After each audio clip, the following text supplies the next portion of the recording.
제98장 수납과 청소. 여태까지 이야기한 것으로 분명해진 것은 어떻게 해서 레비아단은 멀리 돛대 꼭대기에서 발견되는가, 어떻게 해서 그는 넓고 넓은 바다의 황야에서 쫓기어 깊은 골짜기에서 살해되는가, 어떻게 해서 그는 배전에 끌려가서 머리가 잘리는가, 어떻게 해서 옛날에 목 베는 사람이 목 잘려 죽은 자의 옷을 가질 권리가 있었던 것 같은 원칙으로 거의 거대한 살덩이가 들어있던 외투가 그 사형 집행자의 재산이 되는가, 또는 어떻게 해서 적당한 시간 뒤에 솥에 넣어져서 사드락, 메삭, 아벳느고와 같이 경내와 기름과 뼈에 상처 하나 입지 않고 불 속을 지나가게 되었는가 하는 내용이었다. 그러나 아직 남아있는 것은 이런 설명의 마지막 장, 아니 얼른다고 해도 좋으리라고 생각되는데, 이 마지막 장, 다시 말해서 그의 기름이 통에 태워지고 나서 남은 몸이 선창 깊숙이 던져지고 그리하여 다시금 그의 고향인 깊은 바다로 되돌아가서 옛날 그대로 바닷속을 돌아다니지만 불상타, 두 번 다시는 떠올라서 물기둥을 뿜올릴 수 없구나 라는 낭만적인 일을 낭독하는 것이다. 기름은 아직 더울 때 따뜻한 펀치주처럼 6배럴들이 큰 통에 부어지는데 심야의 바다에서 여기저기 흔들리는 데 따라서 거대한 통들이 굴러다니며 거꾸로 곤두박질 치고, 또 때로는 매끈매끈한 갑판에서 산사태가 난 것처럼 미끄러져 다니다가 결국은 선원들의 손에 의해 제자리에 놓이고 모두 망치를 들고 나와 달려들어 테두리를 땅땅 박아 넣으니 모든 선원들은 그 직책상 통장이가 되는 셈이다. 드디어 마지막 1파인트까지도 통에 채워져서 깡그리 냉각되면 큰 창구멍이 열리고 배의 복부가 드러나서 통들은 마지막 휴식처로 떨어져 간다. 그것이 끝나면 창구는 먼저처럼 꽉 닫히어 밀실처럼 된다. 향유 고래잡이에 있어서는 아마도 이것이 가장 눈부신 일일 것이다. 어느 날인가는 갑판에 피와 기름의 강이 생기고 신성한 뒷갑판에 엄청나게 큰 고래머리가 불경스럽게 쌓이고 거대한 헌통들이 양조장 뒷마당에 있는 것처럼 굴러다니고 기름 솥에서 나는 연기가 배전을 모두 그을려버릴 것이다. 선원들은 기름 투성이가 되어 돌아다니고 온 배가 마치 고래 그 자체처럼 보이고 귀층을 찢는 듯한 굉음이 울릴 것이다. 그러나 하루나 이틀이 지나서 주위를 둘러보고 이 배에서 귀를 기울여 보라. 만약에 낯익은 보트나 기름 솥이 없었더라면 좀 더 세심하고 청결을 좋아하는 선장이 이끄는 어느 조용한 상선의 갑판을 걷고 있다고 단나고 싶어질 것이다. 아직 정제되지 않은 고래기름은 이상하게 세척력을 가지고 있다. 그렇기 때문에 갑판은 이 기름 일이라 일컬어지는 일이 끝난 뒤만큼 하얗게 빛날 때가 없다. 게다가 고래의 튀긴 부스러기를 태운 재에서 손쉽게 강력한 잿물이 생기고, 만약 고래 등에서 나온 점액질의 것이 뱃바닥에 눌러 붙거나 하면 그 잿물을 써서 선원들은 부지런히 배전을 돌아다니며 양동이의 물과 걸레로 당장 청결하게 청소한다. 밧줄 두는 곳에 금댕도 털어낸다. 사용된 온갖 도구는 똑같이 정성 들여 씻어서 잘 넣는다. 커다란 뚜껑은 북북 문질러 씻어서 기름솥 위에 놓아 솥을 완전히 가린다. 통은 모두 모습을 감추고 밧줄은 모조리 감아져 눈에 보이지 않는 곳에 넣어진다. 이리하여 모든 선원들의 협력으로 이 양심적인 임무가 드디어 끝나면 선원들은 비로소 자기 몸을 씻고 머리끝에서 발끝까지 옷을 갈아입는다. 그러고 나서 네덜란드에서 온 더없이 깨끗한 신랑처럼 상쾌한 기분으로 약간 흥분하여 얼룩 하나도 없는 갑판에 모습을 나타낸다. 그리고 가벼운 발걸음으로 갑판을 3-4-5 짝을 지어 산책하고 익사를 섞어가면서 객실, 안락의자, 융단, 마직물 등에 대해서 이야기하며 갑판에 깔개를 깔까 이야기를 나누기도 하고, 돛대 위의 막루에 벽장식을 할까 생각하기도 하고, 또한 앞 갑판의 광장에서 달밤에 차를 마시는 것도 나쁘지는 않겠다고 생각하기도 한다. 이 사약 냄새를 풍기는 선원들에게 기름이니 뼈다귀의 지방이니 하는 말을 넌지시 비친다는 것은 무례한 짓이다. 슬쩍 암시해 보아도 그런 것은 모른다는 표정을 한다. 이봐, 저리 가서 냅킨을 좀 가져와 주게나. 그러나 보라, 새 돛대 꼭대기의 높은 곳에는 세 사람이 서서 아직 고래는 없는가 하고 눈을 크게 뜨고 있다. 만약 잡힌다면 틀림없이 다시금 묵은 떡갈나무 제목을 더럽히고 적어도 어딘가에든지 기름 한 방울은 떨어뜨릴 것이다. 그렇다. 종종 있는 일이지만 밤낮의 구별 없이 96시간이나 내리 계속된 힘든 일이 끝났는가 하고 생각할 때, 또한 그들이 적도 바로 밑에서 종일토록 노를 저어 손목이 퉁퉁 부은 채로 보트에서 배에 올라온 후 쉬지도 못하고 큰 쇠사슬을 끌어당기고 무거운 양묘기를 움직이고 살덩이를 저미느라 땀 투성이가 되어 있을 때, 적도의 햇볕과 적도 밑의 기름솥이 결합된 화력으로 다시 그을리고 탈 때, 또한 그런 모든 일이 끝나고 간신히 배를 씻는 차례가 되어 그곳을 한 점의 얼룩도 없이 젖자는 곳처럼 깨끗하게 하고 갈아입은 깨끗한 옷의 위 단추를 막 끼우려고 할 때, 갑자기 물뿜기다 하는 외침에 화다닥 튀어올랐고 그들은 새로운 고래와의 전투로 돌입하여 다시 는더리가 날 것 같은 대작업을 되풀이하게 되는 것이다. 오 친구들이여, 이것이야말로 사람 죽일 일이 아니겠는가? 그러나 그것이 인생인 것이다. 우리들 살아있는 사람은 오랜 고생 끝에 이 세상의 극으로부터 얼마 되지 않는 귀중한 경례를 끌어내고 그것으로 참을성 있게 자신의 몸의 더러움을 씻어내고 드디어 깨끗한 영혼의 집에서 살기를 배우고 이제 성공했다고 생각할까 말까 할 때 물뿜기다 하는 외침에 정령이 솟구쳐 나와 우리는 다시 새로운 세계에서의 전투를 향하여 달리고 긴 세월 전해 내려오는 이런 젊은 인생에 의해 다시 되풀이되는 것이다. 오 유네여, 오 피타고라스여, 2000년 빛나는 그리스에서 그토록 착함의 현명하게 평화롭게 죽은 그대여, 나는 지난번 항해에서 당신과 페루 해안을 함께 달렸고 어리석게도 아무것도 모르는 순진한 소년이었던 당신에게 밧줄 매는 법을 가르쳤던 것이다.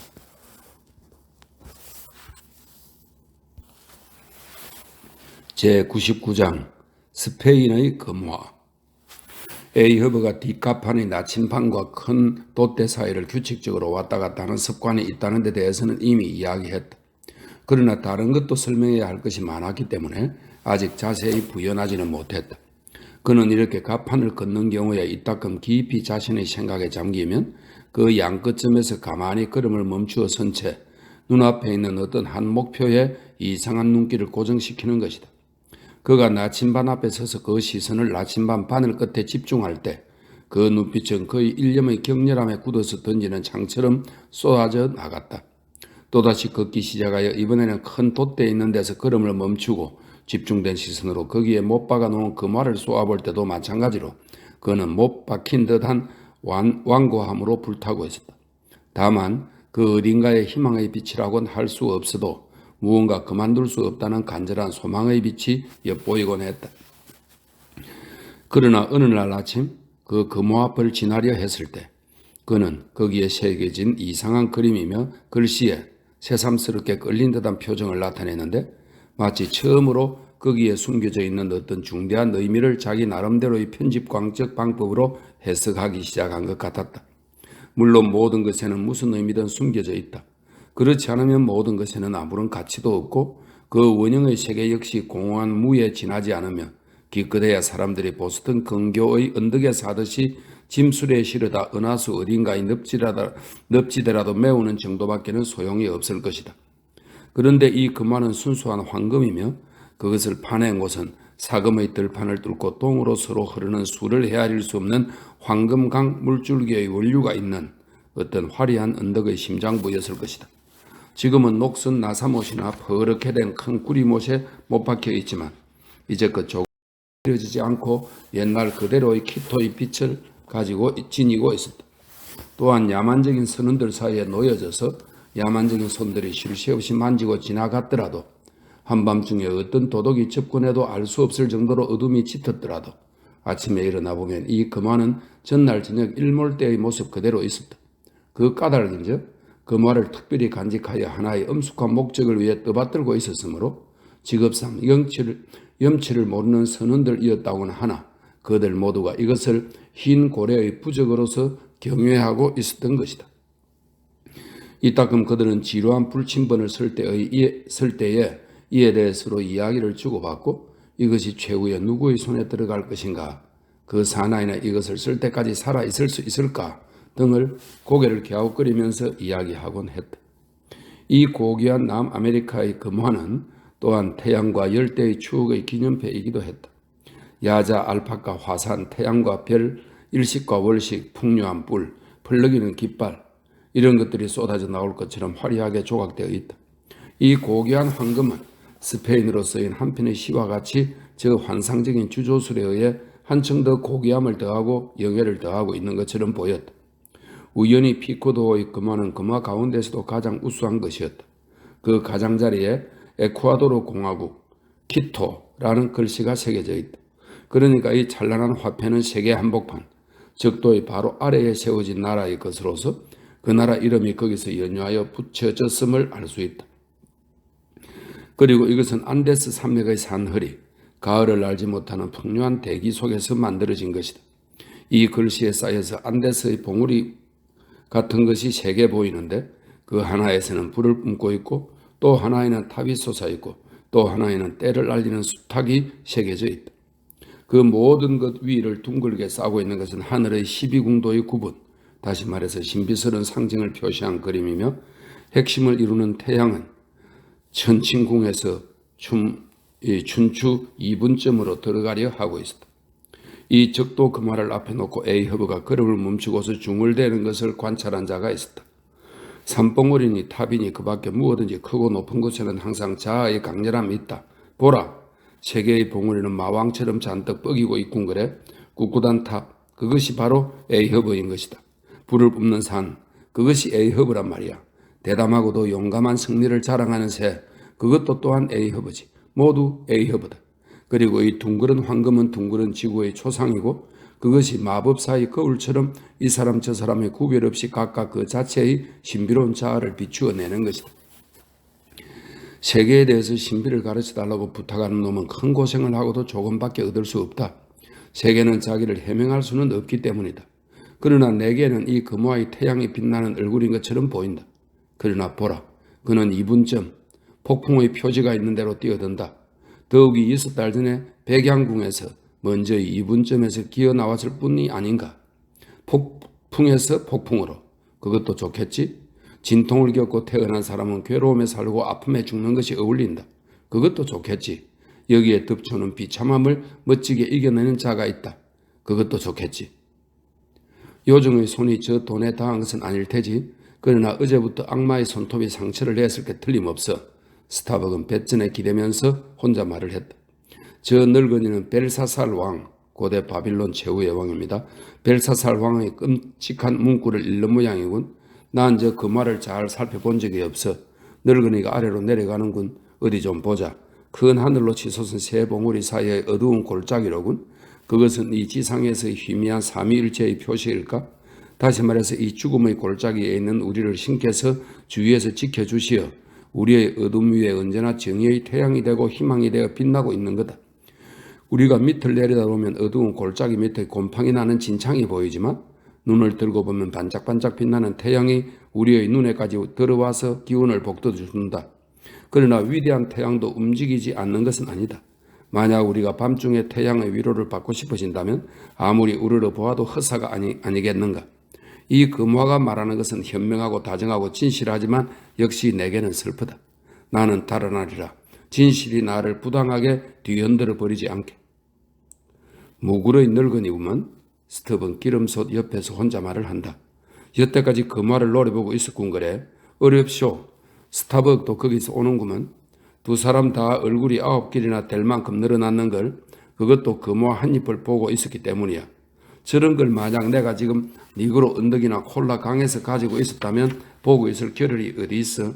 곧 써버릴 텐데 말이야. 내 변변치 않은 빈약한 지혜로 말하면 이건 좀 이상한 걸. 나는 말이야. 여태까지 여러 번의 항해에서 금화점은 보아왔단 말이야. 옛 스페인 금화라는 것도 페루의 금화란 것도 칠레 금화란 것도 볼리비아 금화란 것도 포파얀 남아메리카에 있었던 인디언 왕국입니다. 포파얀 금화란 것도 피스톨 금화도 조 금화도 2분의 1조 금화도 1분의 4조 금화도 실컷 보아왔단 말이야. 그런데 이 적도 금화에 어디에 기급을 할 정도로 이상한 데가 있는 걸까? 제 얘기를 내가 다시 한번 읽어주마. 자, 이것이 계시이고 기적이란 말인가? 이것이 보디치, 미국의 수학자입니다. 보디치 영감이 그의 저서 가운데서 12궁도인지 무언지라고 한 것이로군. 내가 아래에 가지고 있는 항해력에도 똑같은 것이 있지. 좋아, 항해력을 가지고 오자. 다볼, 이 달력 항해술의 전문가입니다. 다볼의 산술로 악마를 불러낼 수 있다는 말을 들은 일이 있지. 그렇다면 메사추세츠의 달력으로 그 이상 야릇한 조각물의 뜻을 풀어내주자. 이것이 바로 그 책이다. 그런데 가만히 있자. 계시와 기적, 그리고 태양이 언제나 사이에 끼어 있고, 그래, 이것이군. 모두 나란히 있구나. 백양궁의 거무궁의 쌍자궁이구나. 그리고 태양이 그 속을 돌아다니는군. 따는 그렇구나. 이 금화는 삥 둘러 원이 된 12개의 거실의 두 문턱을 넘으려고 하고 있군. 이봐, 책. 넌 거짓말쟁이가 아닌가? 도대체 너희들은 자기의 역할을 알고 있지 못하잖아. 너희들은 다만 있는 그대로를 말하면 되는 거야. 생각은 이쪽에서 할 일이야. 왜냐하면 나는 메사추세츠 달력이나 보디치의 항해술이나 다볼의 산술책을 읽고 안 일이란 말이야. 계시와 기적이라고? 계시도 아무런 위력이 없고 기적에도 도무지 의미가 없다면 비참한 걸세. 잠깐, 뭔가 실마리가 보이는 것 같군. 잠깐 기다려. 이것 봐라. 다행이군. 있어. 이봐, 금화. 너희 그 12궁도에는 말이다. 사람의 일생이 처음부터 끝까지 씌어있단 말이다. 나는 그것을 잘 읽어볼 테다. 자, 오너라 달력. 우선 백양국이군. 그래. 바람둥이 개새끼. 이놈이 우리를 낳는군. 그리고 거무궁. 이놈이 우리를 마구 혼내는군. 그리고 쌍자궁. 결국 선과 악이랬다. 우리는 선 쪽으로 가려고 한단 말이다. 그러나 봐라. 그 해궁이 와서 우리를 다시 끌고 간단 말이야. 그래서 선에서 떨어져 사자궁이 찢으면서 길에서 기다리다가 우리를 질겅질겅 씹다가 앞발로 밀어내어 버린단 말이야. 우린 달아나지. 처녀궁, 우리들의 첫사랑이지. 결혼해서 언제까지나 행복해질 작정이었지. 거기에 천친궁이 얼굴을 쑥 내밀어서 행복을 저울에 달아보니 무게가 모자랐기 때문에 우리는 비관하고 있었는데 이 무슨 일이란 말인가? 철갈궁이 와서 궁둥이를 찔러서 우리는 펄쩍 뛰었단 말이야. 그리고 상처를 치료하고 있는데 사방에서 윙윙 화살이 날아왔단 말이야. 사수궁이 놀고 있었더란 말이지. 그 화살을 빼놓으라니까 웬걸 마갈궁이 전속력으로 부딪혀 와서 우리는 벌렁 낮아빠졌지. 그러자 보병궁이 물을 가득히 끼얹어서 우리는 물에 빠져서 쌍어궁에 둘러싸여 잠들고 말게 되지. 이것이 하늘에 씌어있는 설교인데 태양은 매년 그것을 지나가며 싱싱하고 유쾌하게 다시 나온단 말이야. 그러나 저것이 높은 데서 어렵고 고생스러운 속을 쾌활하게 돌아다닌다면야 이 하계의 스톱님께서도 마찬가지지. 아, 쾌활하게 지내야지. 잘 있어 금화. 그러나 잠깐만. 왕대군군이 이곳으로 오는군. 기름솥 뒤라도 숨어서 저 나리께서 무슨 말을 하는지 들어보자고. 보아라. 앞에 와서 섰구나. 곧 무슨 말인가 토해낼 테지. 그래. 말을 시작했군. 여기서 내게 보이는 것은 금으로 만들어진 동그란 물건뿐이다. 저 고래를 잡은 사람이 이 동그란 것을 차지한다. 그런데 어째서 모두가 이 금화를 노려본단 말인가? 분명히 이것은 16달러의 가치는 있으니까 9센트짜리 담배라면 960개비군. 나는 스톱처럼 냄새가 고약한 파이프는 싫지만 입담배를 썩 좋아하니까 이것은 960개가 있는 셈이야. 자, 플레스크님께서 순시하러 나오시는군. 저놈은 영리한 건가 바보스러운 건가? 정말로 영리하다면 겉보기가 좀 바보 같고 정말로 바보라면 겉보기가 약간 영리해 보인단 말이야. 그러나 기다리란 말이야. 맨 스무 영감이 오는군. 바다로 나올 때까지는 관매는 일을 했을 거야. 그 말을 올리다 보고 있군. 저런 돛대 쪽 저쪽으로 가는데 저쪽에는 말 편자가 못 박혀 있을 뿐인걸. 되돌아와 봤구나. 도대체 이게 어찌된 영문인가? 들으라. 중얼중얼. 마치 망그러진 커피 가는 기계 같은 목소리로 시작했군. 그래. 귀를 기울이고 들으라. 흰 고래를 잡는다면 그것은 이 태양이 이 궁도들 중의 어느 하나로 들어갈 무렵의 어느 달일 테지. 나는 궁도의 그림에 대해 연구를 했기 때문에 그 표시는 알고 있단 말이다. 40년쯤 전에 코펜하겐의 무당 할미에게 배웠단 말이다. 그런데 태양은 어느 표시가 있는 자리에 오면 좋다 말인가?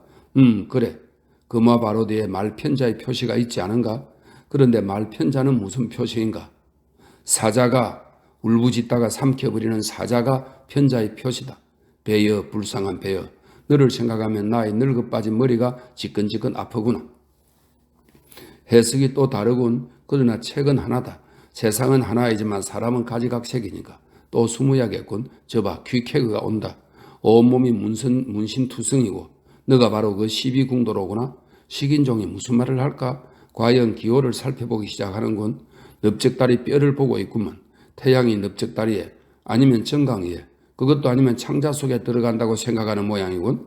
산골짜기에 사는 놈들이 외과 의사의 천문학 이야기를 하는 것처럼 말이지. 저런 놈이 넓적다리 부근에서 무언지 찾아냈는데 다시 말해서 사수궁이 아닐까? 아니야. 놈은 금화라는 게 어떤 것인지 알지 못한단 말이야.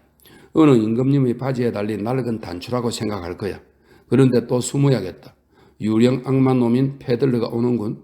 여전히 꼬리는 똘똘 말아서 감추고 신의 발가락 사이에는 삼배 조각을 틀어막았구나. 저런 무시무시한 얼굴로 무슨 말을 한단 말인가? 아, 그림에 신호를 하고 절을 하는구나. 금화에 태양이 있거든. 틀림없는 배와 교도일 거야. 휴, 또 오는군. 이쪽에서 팝이 나오시는군. 핍이 나오시는군. 자식, 죽어 주었으면 좋았을걸. 아니, 내가 죽는 게 더 좋았을까? 나는 절반쯤 저 아이가 무섭단 말이야. 놈도 모두가, 나까지 포함해서 모두가 그림을 읽는 것을 보았단 말이야.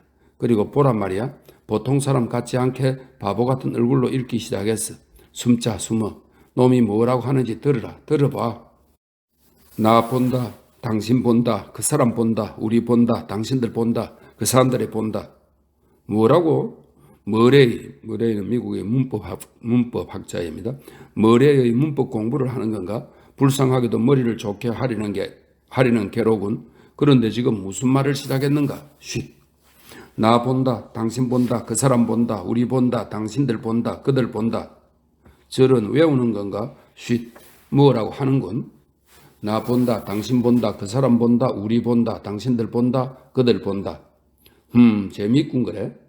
나, 당신, 그 사람, 우리들, 당신들, 그들은 모두 박쥐다. 난 까마귀. 곧잘 이 소나무 꼭대기에 앉아있지. 까우, 까우, 까우, 까우, 까우. 난 까마귀 아닌가? 허수아비는 어디 있나? 저기 있다. 너덜너덜한 바지에 뼈가 2개 꽂히고 누더기 셔츠에 또 2개 꽂혔군. 내 말을 하는 게 아닐까? 참, 자식. 내 몸을 매달고 싶어지는군. 아무튼 피백에서 달아나자. 다른 똑똑한 머리를 갖고 있는 놈이라면 끄떡도 않겠지만 이놈처럼 미친 개의 대가리에는 나처럼 제정신을 지닌 사람은 진단 말이야. 그래. 이놈에게 중얼거리게 내버려 두자. 이 금화, 배의 배꼽이다. 모두들 빼내리고 한다. 그렇지만 배꼽을 빼면 그 뒤는 어떻게 되지? 그러나 여기에 놔두면 보기 흉해. 돛대에 못 박아두면 끔찍한 일이 닥쳐올 표시가 된단 말이야. 하하, 에이허버. 흰 고래가 당신을 못질할 거요. 이건 소나무다. 우리 아버지 폴란드의 어느 곳에서 소나무를 베었더니 은반지가 속에서 나왔지. 금둥이의 결혼반지였어. 어째서 거기에 있었을까?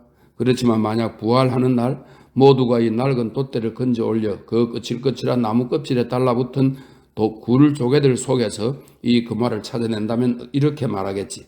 오 황금, 고맙다 황금이여. 얼마 지나지 않아서 바보 같은 욕심쟁이가 너를 가둘 거야. 슛. 신께서 세계를 짓이기며 돌아다니신다. 요리다. 우리를 요리한다. 제니여, 어이 여봐, 어이 제니여, 옥수수 빵을 구워주렴. 제100장 다리와 팔, 낸트키 피코드 호, 런던 셰무얼 앤드비 호와 만나다. 여의 흰고래 보았나? 다시 한번 에이허브는 고물에 닿을까 말까하게 스쳐가는 영국기를 단 배에 대고 소리를 질렀다. 이 노인은 입에 확성기를 대고 매어 달린 고물의 보트 속에 서 있었다. 그는 저쪽 배의 보트 뱃머리에 기대어 선 상대편 선장에게 그의 고래뼈 다리를 감추려고도 하지 않았다. 상대는 햇빛에 그을려 검고 단단하며 60살가량 되어 보이는 훌륭한 풍채의 호인다운 사나이로 헐렁헐렁한 짧은 자켓을 입고 있었는데 그 옷은 독특한 푸른색 나사로 꽃줄 장식을 해놓은 듯이 그의 몸을 싸고 있었다. 그 자켓의 발 없는 쪽의 소매는 경기병의 술을 놓은 겉옷의 소매처럼 바람에 날려 뒤로 너풀거리고 있었다. 흰 고래를 보았는가? 이것이 보이는가? 상대편은 여태까지 소매에 감추었던 향유고래의 뼈로 만든 흰 팔을 내밀었다. 그것은 나무망치처럼 끝에 나무 옹이가 달려 있었다. 내 보트를 내리라. 에이허브가 숨가쁘게 외치고 가까이에 있던 노를 내저었다. 보트를 내리라. 준비. 1분도 채 되기 전에 보트에 올라탄 채 그와 선원들은 바다 위에 내려지고 곧 영국 배의 배전 옆에 이르렀다. 그러나 여기서 아주 묘한 일이 생겼다.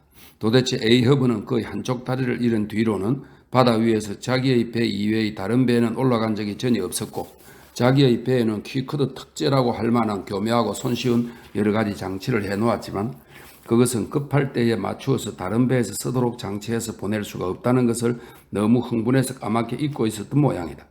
그런데 바다 위의 보트에서 배의 배전을 기어 오른다는 것은 고래잡이처럼 숙련되어 있는 사람이 아니면 그야말로 어려운 일이었다. 어쨌든 커다란 파도는 지금 보트를 배전 높이까지 높이 밀어 올렸는가 하면 곧 배 밑의 용골 가까이에까지 떨어뜨리는 것이었다. 그러니까 다리 하나밖에 없는 에이허브로서는 그 배에는 원래 친절한 장치 같은 것이 없었으므로 한심하게도 아무런 재주도 없는 물사람의 신세가 되어버리지 않을 수 없었다. 도저히 올라갈 수 없었으리라고 단념하고 끊임없이 변동하는 배의 높이를 절망적으로 바라볼 뿐이었다. 앞에서도 조금 이야기한 것 같은데 에이허브에게는 대수롭지 않은 불편한 일이나 자신의 서툰 실수에서 일어난 일이라도 그를 난처하게 하거나 하면 거의 언제라도 초조하고 화가 나서 견디지 못했다. 이번에도 그 배의 두 사관이 못줄을 내 수직으로 늘어뜨린 밧줄 사다리 옆의 난간에 기대 서서 그를 향해서 기분 좋은 장식이 달린 한 쌍의 난간 밧줄을 흔들었기 때문에 그것이 한층 더 그를 초조하고 분통이 터지게 했다. 그들은 처음에 이 외다리의 사나이가 난간 밧줄을 쓸 수 없을 정도의 불구라고는 생각하지 않았던 듯 했다. 그러나 이 거북한 기분은 1분가량밖에 계속되지 않았다. 영국 선장은 대뜸 상황을 알아차리고 외쳤다. 알았어. 난간 밧줄로 끌어올리려고 하지 마라. 자, 서둘러 고패를 내리라. 다행하게도 하루 이틀 전에 고래를 배전으로 당길 일이 있었기 때문에 아직도 큰 고패는 돛대에 걸려 있었고 크다랗고 구부러진 지방 갈고리가 깨끗하게 말라서 그 한쪽 끝에 매여 있었다. 그것이 서둘러 에이허브 쪽으로 내려지자 그는 그 자리에서 모든 것을 알아차리고 한 다리를 갈고리의 구부러진 부분에 집어넣었다. 그것은 닻의 갈고리나 아니면 사과나무의 갈라진 가지 위에 걸터 앉는 것과 비슷했다. 그러고 나서 크게 소리를 지르고 단단히 달라붙는 동시에 자신의 체중을 끌어올리는 데 힘을 보태기 위해서 도르래로 움직이는 밧줄을 번갈아가며 잡아당겼다.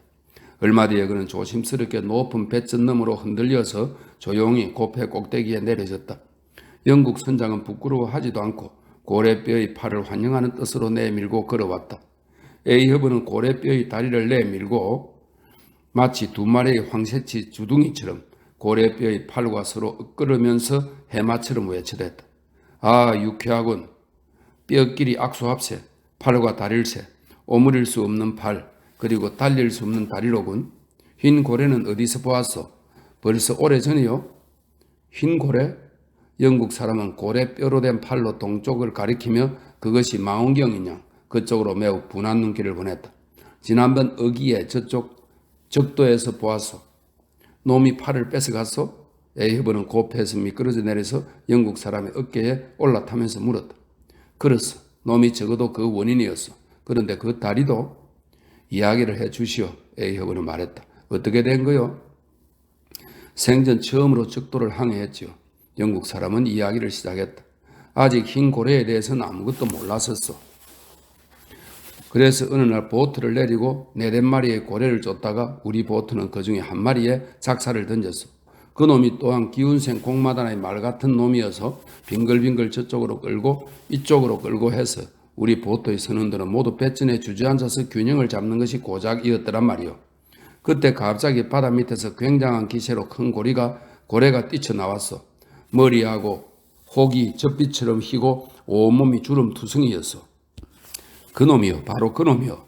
에이허브는 여태까지 숨을 죽이고 있던 것을 한꺼번에 토해내며 외쳤다. 오른쪽 지느러미 부근에 작살이 몇 개인지 꽂혀있고. 그렇소. 그건 바로 내가 꽂은 거요. 내 작살이라고. 에이허브는 어쩔 줄 모르며 기뻐서 외쳤다. 계속 이야기하리다. 영국 사람은 기분 좋게 말했다. 그런데 그 흰 대가리와 흰 혹이 달린 늙어빠진 영감고래는 주위에 거품을 일으키며 고래떼 속으로 달려 들어와서 나의 밧줄에 무거운 기세로 달려들어 물었어. 아, 알겠소. 떼어놓으려고 한 것이요. 작사를 맞은 고래를 구하려고 한 거요. 언제나 같은 솜씨요. 나는 알고 있어. 어떻게 했는지 분명히는 모르겠지만 외팔의 선장은 계속했다. 아무튼 밧줄을 물어뜯자 놈의 이빨에 걸려서 엉켜든 모양이었어. 그러나 이쪽에선 그런 것을 그 당장에는 알아차리지 못했어. 그래서 나중에 밧줄을 끌어당겼더니 그 순간 놈의 혹에 쾅 하고 부딪혔고 정작 고래는 꼬리를 흔들면서 바람 불어오는 쪽으로 달아나 버렸어. 사정을 알고 보니 어쩌면 그렇게도 엄청난 고래더란 말이요. 한 번도 본 적이 없을 정도로 굉장한 고래였으니까. 나는 이놈이 물 끌듯 날뛰고 있는 것을 알면서도 어디 한번 잡아보라지 하고 결심을 했어. 흥크러진 밧줄은 벗겨질 테고 돛줄에 감긴 이빨은 빠지겠지. 왜냐하면 나의 선원들은 고래밧줄을 당기는 데 있어서는 악마 같은 놈들이니까요. 하고 생각했기 때문에 나는 1등 항해사의 포트에 이 마운포트 군, 잠깐 소개해서 선장, 마운포트 선장님이야. 이 마운포트 군에게 다시 말해서 나의 마운포트의 보트가 그때의 나의 보트와 닿을 만큼 가까이 와 있었기 때문에 거기에 옮겨 타고 닥치는 대로 작사를 움켜쥐고 그 늙은 영감에게 한 대 먹였어. 그런데 이게 무슨 일이겠소? 글쎄 보구려. 정말로 끔찍한 일이 되었다고. 갑자기 눈 깜짝할 사이에 나는 박쥐처럼 장님이 되어버렸어. 갑자기 두 눈이 모두 보이지 않았어. 시커먼 물거품만이 눈앞에 자욱하고 다만 그 속에서 고래의 꼬리가 대리석의 첨탑처럼 공중에 꼿꼿이 쑥 올라 있었어. 이렇게 되고 보니 뒤로 물러설 수가 없었어. 그래서 나는 태양이 왕관의 보석처럼 번쩍번쩍 찬란히 빛나는 대낮인데도 손으로 더듬거려서 제2의 작사를 잡아서 던지리라 생각하고 있는데 꼬리가 리마의 탑처럼 덮쳐와서 나의 보트를 절반 뚝 잘라서 산산히 부숴놓았어. 처음엔 꼬리가, 그 다음엔 흰 혹이 배의 파편들 사이를 헤집고 나갔어. 우리는 전멸했어. 나는 놈의 무시무시한 타격을 피해서 놈에게 꽂혔던 나의 작살 자루를 움켜쥐고 얼마간 뱃바닥에 매달린 빨판 상어처럼 달라붙어 있었어. 그러나 센 파도가 나를 떠밀었는가 했더니 고래가 앞으로 확 밀고 나오면서 번개처럼 물속으로 들어갔어. 더욱이 분한 것은 두 번째의 작살에 칼날이 끌리면서 여기가 걸려버렸단 말이오. 그는 한 손으로 바로 어깨 바로 아래를 두드린다. 그래서 바로 여기에 걸려서 말이오. 나는 지옥의 불 속에 끌려 들어간 것 같았어. 그러나 그 순간에 고마운 신의 은총으로 칼날이 살을 째고 팔은 위에서 아래까지 쫙 찢어져 손목 있는 데서 떨어져 나가고 나는 떠올랐어. 그 다음 일은 거기 있는 사람이 이야기하는 게 좋겠소. 잠깐 소개하겠소. 선장. 선의인 벙거 박사요. 선의 배에 있는 의사를 말합니다. 벙거 박사요. 이봐요 벙거 선장님이요. 자 벙거 그대가 나머지 이야기를 하게나. 이렇게 친밀하게 지명된 의사는 아까부터 줄곧 두 사람 가까이에 있었지만 배 안에서 그의 신분이 높음을 나타내는 점은 아무것도 없었다. 얼굴이 유난히 둥글고 융통성이 없는 진실성만이 보였다. 푸른 빛의 바랜 양모 셔츠를 입고 기운 바지를 입었는데 이때까지는 한 손에 들고 있는 밧줄 푸는 바늘과 다른 손에 들고 있는 환약 상자를 번갈아 보거나 두 불구 선장의 고래뼈로 된 팔이며 다리를 힐끔힐끔 바라보거나 하고 있었다. 그러나 상관으로부터 A허브를 소개받자 공손하게 절을 하고 선장의 이야기를 하기 시작했다. 끔찍한 중상이었습니다. 포경선의 선인은 입을 열었다. 그래서 나의 충고를 받아들여 이 부모 선장은 이 세미호를, 우리 배의 이름은 세미홀 엔드비라오, 외팔 선장은 말참견을 했다. 이야기를 계속하기나. 이 세미호는 적도의 화형을 당하는 듯한 공기 속에서 빠져나와 북쪽으로 향했답니다. 그래도 좋아지진 않았죠. 할 수 있는 짓은 다 했습니다. 매일 밤 곁에 붙어 있었습니다. 식사 문제에 대해서는 엄격하게 했습니다. 엄격했고 말고 환자 스스로가 맞장구를 쳤다. 그러고 나서 갑자기 목소리가 변했다. 나와 매일 밤 뜨거운 럼주를 만들어 마셔서 나중에는 붕대에도 신경 써주지 않을 정도가 되어서, 그리고 비틀비틀 하도록 취한 나를 자리에 눕힌 것은 새벽 3시가 되어서였어. 정말이었어. 밤새도록 간호해주고 식사는 무척 엄격했어. 이 병거 선생은 말이요. 벙거, 요 악당 웃어. 어째서 웃지 않지? 자네 무척 쾌활한 악당이 아닌가 말이야. 그렇지만 이야기를 계속하게. 난 말이야 다른 놈이 살려주는 것보다 자네에게 살해되는 편을 좋아해. 우리 선장님은 말입니다.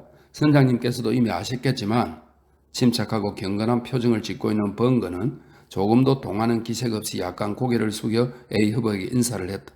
이따금 농담을 곧잘 하십니다. 저렇게 재미있는 말씀으로 사람을 슬쩍 속이시기를 잘하신답니다. 그렇지만 이 아이가 나왔으니 말입니다만 프랑스 사람식으로 말씀드리자면 말입니다. 다시 말해서 나는, 즉 원래는 목사인 잭 번거는 술이라고는 전혀 한 방울도 못 먹는 금주가이므로 술은 절대로.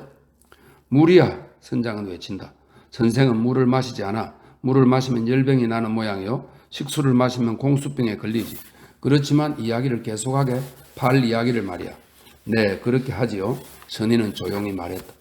부모 선장께서 농담을 해서 이야기를 중도에 끊어버리지 않았다면 말씀드릴 참이었습니다만 내가 힘 잘하는 데까지 그렇게 엄격하게 해서도 상처는 점점 악화될 뿐이고 정말이지 그런 끔찍하게 입을 벌린 상처란 거의 어느 선의도 아마 본 적이 없었을 겁니다. 2피트 몇 인치 이상이나 되었죠. 납줄로 재어보았거든요. 간단히 말해서 상처는 새까맣게 되어갔습니다. 나는 위험을 깨달았죠. 그래서 잘라버렸습니다. 그러나 그 고래뼈 팔을 배에 싣는 데 대해서는 나는 전혀 관계하지 않았습니다. 그런 것은 도리에 어긋난 것이죠. 밧줄 푸는 바늘로 그것을 가리키면서 그것은 선장께서 배 목수에게 만들게 하셨습니다. 그리고 끝에다 망치를 달게 한 것은 아마도 어느 놈의 머리를 때리려고 하신 것일 겁니다. 실은 나도 한번 그런 봉변을 당했습니다. 선장께서는 이따금 왈칵 성을 내고 잔인해지신답니다. 이 상처를 보십시오.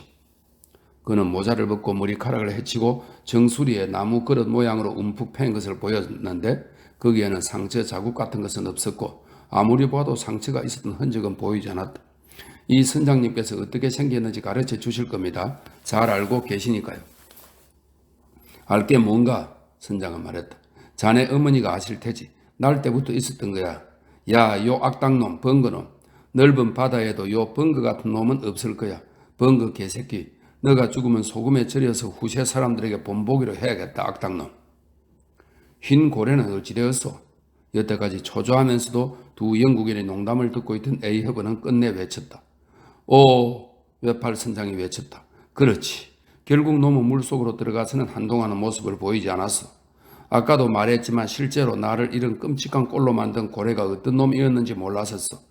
가까스로 적도에 돌아왔을 때 모비딕이었다고 누군가가 말하는 것을 듣고 그 놈이었다는 것을 알았어. 그 뒤엔 그 놈을 만나지 못했나요? 2번 만났어. 작사를 던지지 않았나요? 그러고 싶지도 않았어. 한 팔로 충분하지 않소. 이제 또 하나마저 없어지면 어쩌겠어. 그리고 모비딕은 물어 뜯을 뿐만 아니라 삼키기를 더 잘하지 않던가요? 그렇다면 번거가 말참견을 했다. 왼팔을 믿기로 해서 오른팔을 되찾는 게 어떻습니까? 두 분께서 잘 아시겠지만 그는 매우 엄숙하게 똑같이 두 선장에게 각각 고개를 숙였다. 아시겠지만 고래의 소화기관이라는 것은 하나님의 섭리로 아주 희한하게 만들어져서 사람의 팔 하나도 완전히 소화시킬 수가 없답니다. 그리고 고래도 그런 것은 알고 있습니다. 그러니까 당신께서 흰 고래의 포악이라고 생각하시는 것은 다만 그의 공포에 지나지 않습니다. 도무지 팔이나 다리 하나도 삼킬 생각은 갖고 있지 않습니다. 다만 겉으로 놀라게 해 보이려고 했을 뿐입니다. 그러나 옛날 실론섬에서 내가 진찰했던 요술쟁이는 당금을 삼키는 엉터리 짓을 하다가 한 번은 실제로 당금 한 개를 뱃속에 집어넣고 12달가량 담고 있었는데 고래가 어쩌면 그런 흉내를 냈는지도 모르겠습니다. 그 사기꾼은 내가 토하는 약을 먹였더니 자잘한 못처럼 된 것을 토해냈단 말입니다. 그렇지만 고래란 놈은 그 당금을 소화해서 놈의 몸 조직 속에 집어넣을 수는 없습니다. 그렇습니다. 부모 선장님, 만약 선장께서 그 팔 하나를 제대로 장사 지내주자는 뜻에 또 하나의 팔을 걸어보신다면 그 팔은 선장께로 돌아올 겁니다. 다만 다시 한 번만 고래의 도전에 응하시면 되는 겁니다. 그것뿐이에요. 아니, 이젠 딱 질색이야, 번거. 영국인 선장은 말했다. 이미 삼킨 팔은 놈에게 점잖게 바치겠어. 왜냐하면 그때는 어쩔 수가 없었고 나는 놈이 어떤 놈인지 몰랐단 말이야. 그러나 남은 한 팔은 못 바치겠어. 난 흰고래는 질색이야. 한 번 쫓은 것으로 충분해. 놈을 잡는다는 것은 굉장한 명예겠지. 그것은 잘 알아. 고급 경례가 한 배 가득 차 있을 거야. 그러나 들어봐. 놈은 그대로 내버려 두는 게 좋아. 선장께서도 그렇게 생각하지 않으시오? 선장은 고래뼈 다리에 눈길을 주었다. 그렇소. 그렇지만 그렇더라도 역시 추적해야 하오. 그 저주스러운 놈은 확실히 내버려 두는 게 좋겠지만 그러면서도 강하게 마음을 끌어당긴단 말이오. 놈은 그야말로 자석 같소.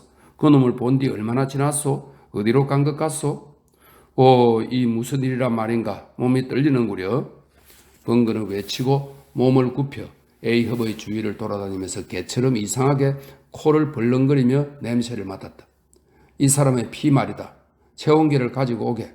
피가 들끓고 있어. 이 사람의 맥박으로 가판의 판자가 진동하고 있다. 자, 보라고.